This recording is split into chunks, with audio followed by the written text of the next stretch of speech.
Hola amigos! Welcome to my cocina. My name is Maria, and today I'm going to show you how I make one of my family's favorite dishes, chicken enchiladas, just like abuelita used to make. These are easy, delicious, and perfect for any night you want a little comfort food with flavor.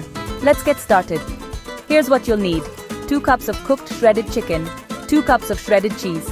I use a mix of cheddar and Monterey Jack, 1 small onion, finely chopped 1 can of red enchilada sauce, or homemade if you have time, 8 corn tortillas, 1 tablespoon of oil, salt, pepper and garlic powder to season fresh cilantro, and sour cream for topping.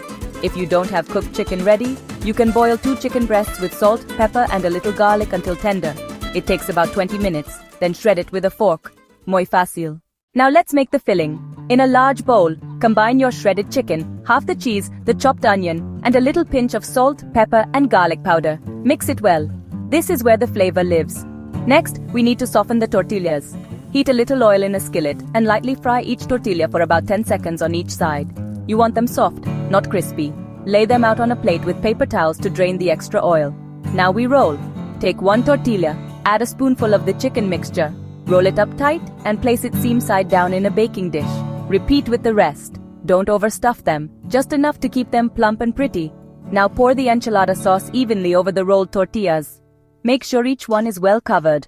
Then sprinkle the rest of your cheese all over the top. Preheat your oven to 375 degrees and bake the enchiladas for 20 to 25 minutes until the cheese is bubbly and golden. Take them out and let them rest for a few minutes.